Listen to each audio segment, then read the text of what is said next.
yang berupa penahanan terhadap tersangka terkait dugaan tindak pidana korupsi berupa suap pengurusan perkara di Mahkamah Agung.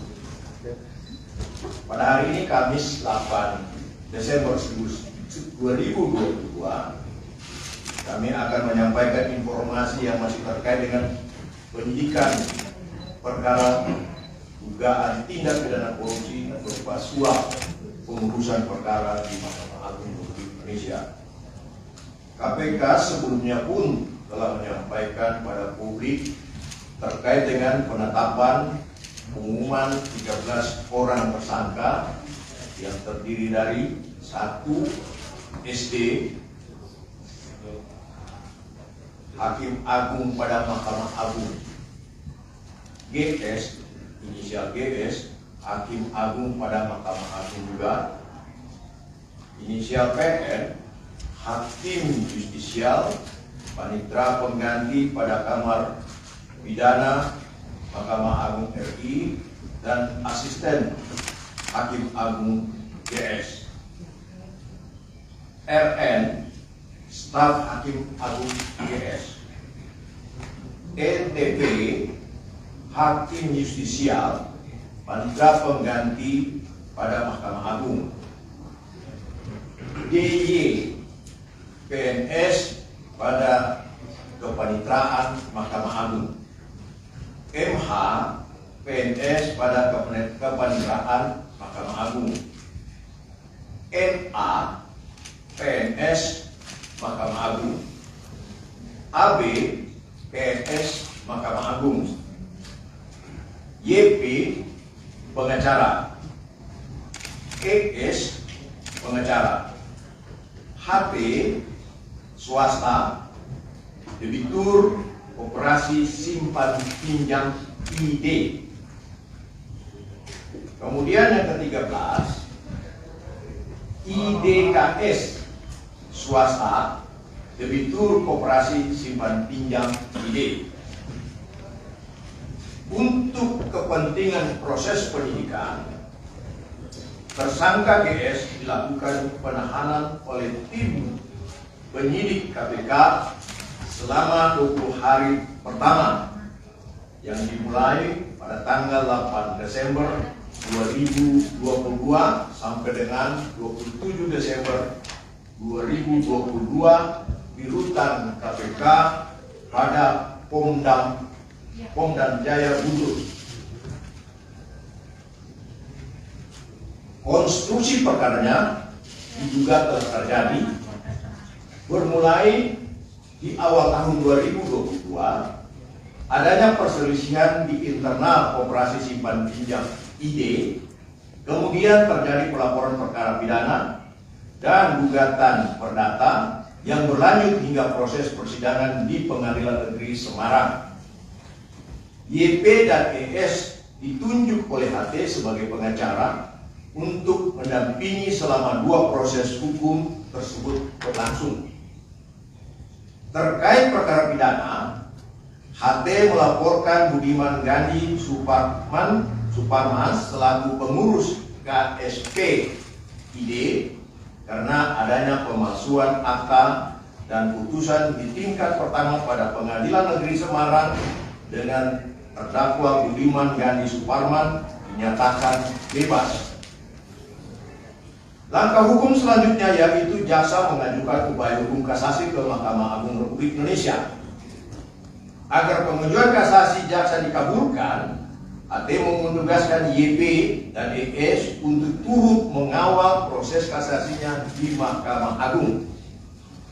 Karena YP dan ES telah mengenal baik dan biasa bekerjasama dengan DY sebagai salah satu staf di Kepanitraan Mahkamah Agung untuk mengondisikan putusan, maka digunakanlah jalur DY dengan adanya kesepakatan pemberian uang sejumlah sekitar Singapura dolar 202.000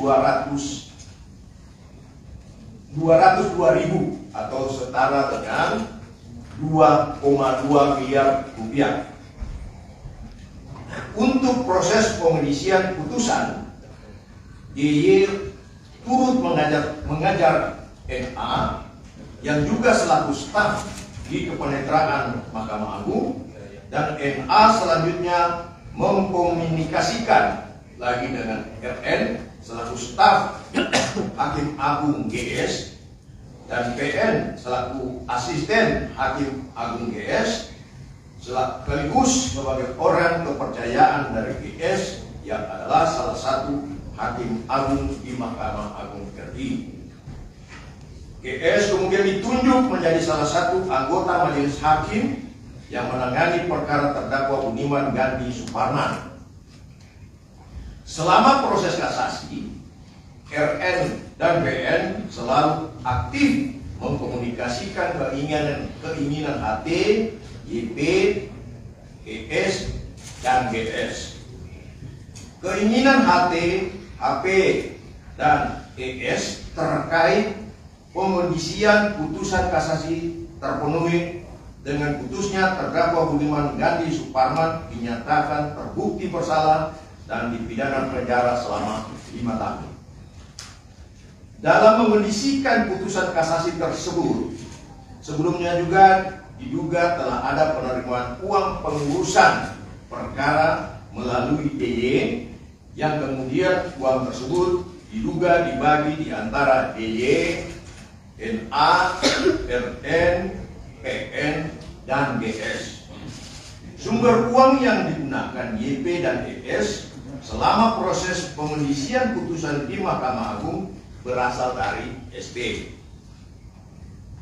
Berikutnya, sebagai realisasi janji pemberian uang, YP dan ES juga menyerahkan uang pengurusan perkara di Mahkamah Agung tersebut secara tunai sejumlah sekitar US dollar Singapura 202.000 melalui DY.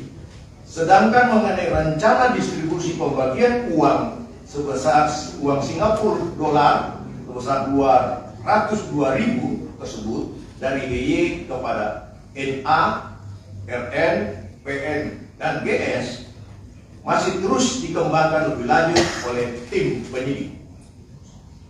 Tersangka disangkakan melanggar: pertama, tersangka HT, YP, dan ES sebagai pemberi disangka melanggar pasal 5 ayat 1 huruf A atau B, atau pasal 13 atau pasal 6 ayat 1 huruf A Undang-Undang Nomor 31 Tahun 1999 tentang pemberantasan tindak pidana korupsi, sebagaimana telah diubah dengan Undang-Undang Nomor 20 Tahun 2001 tentang perubahan atas Undang-Undang Nomor 31 Tahun 99 tentang pemberantasan tindak pidana korupsi, junto pasal 55 ayat 1 ke 1 KUHP.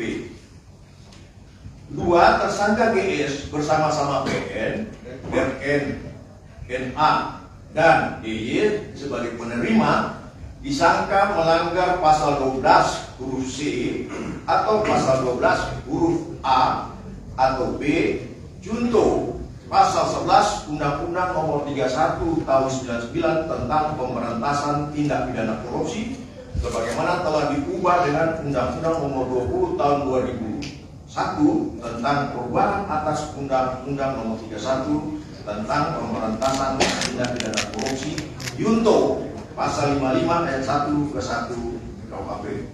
Demikian.